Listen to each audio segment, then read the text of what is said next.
Policy, Wilson White, says consumers can now download apps directly from a developer's website without going through an app store like Google Play. Google gets a cut of up to 30% of purchases downloaded from its app store. The settlement still needs final court approval. Last week, game developer Epic won a different case against Google. A jury decided Google's charges and rules for developers violated antitrust law. Google is appealing that verdict. I'm Nancy Marshall-Genzer for Marketplace. S&P, I actually want to go to more now on the conditions under which Southwest Airlines can get free vouchers for flights as compensation for the system-wide airline mess a year ago. 2 million Southwest passengers were delayed. Now, as part of a $140 million penalty with the federal government, passengers can get a voucher if they suffered through what is called a controllable cancellation or delay. Marketplace's Stephanie Hughes explains. Under the new order, if Southwest passengers arrive at their destination 3 or more hours late, they can request a voucher worth at least $75, but only if the issues were caused by something that's under the airline's control. It could be aircraft cleaning, or it could be fueling or mechanical issues.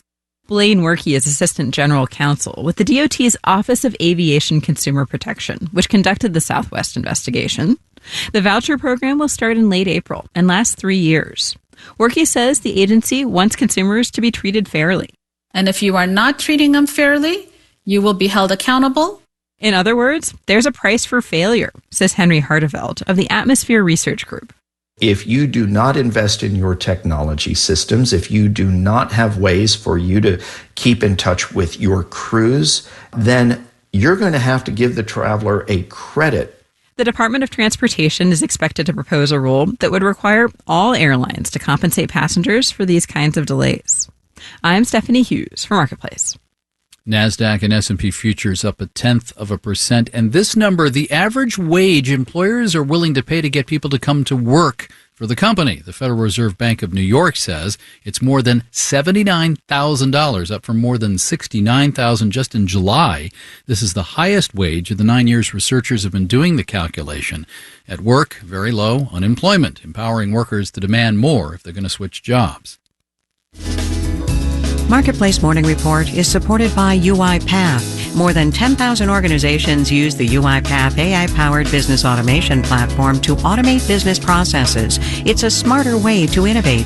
More at uipath.com/marketplace. UiPath, the foundation of innovation. And by Charles Schwab.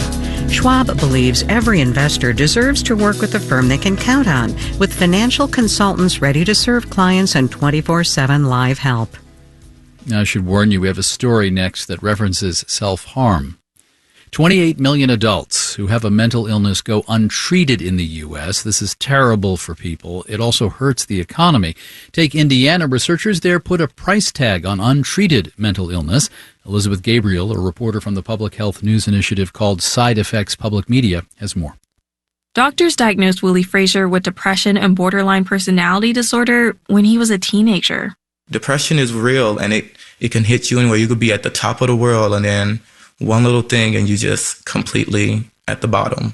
When someone has a chronic mental illness, like major depressive disorder, finding the strength to seek help can feel unsurmountable. I even tried to rip my own teeth out because I just wanted to feel something besides the thoughts in my head telling me I'm not good enough. Frazier is roughly one of 400,000 people in Indiana with untreated mental illness. Researchers found that untreated mental illness cost Indiana over $4 billion in 2019. For context, the state's leading agricultural industry, corn, generates at least $3 billion a year.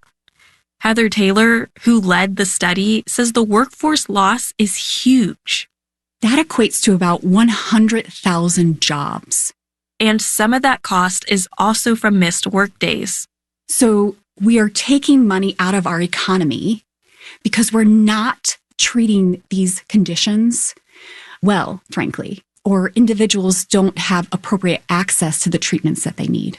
And when people don't have the treatment they need, that can lead to premature deaths. That's where most of the $4 billion comes from. Fewer people working, paying taxes, and adding to the economy. According to a 2008 study, the most recent, nationwide untreated mental illness costs the U.S. at least $193 billion every year. Researcher Marion Green at Indiana University says one barrier is the healthcare workforce shortage. It's led to longer wait times to see mental health specialists. People with serious mental illness, they generally have to have some type of medication and medication management. So they need to see a psychiatrist before they can get the right prescriptions. And even if a provider is available, it's still tough for people like Willie Frazier, who has a history of self-harm. He's low income and doesn't have insurance. Therapists cost so much. Mental medicine costs so much. And I'm just like, I'm not going to pay for this when I can't afford it. Frazier says he is working hard to get his own insurance so he's closer to accessing the health care he needs. In Indianapolis, I'm Elizabeth Gabriel for Marketplace. And in New York, I'm David Brancaccio. You're listening to the Marketplace Morning Report. APM, American Public Media.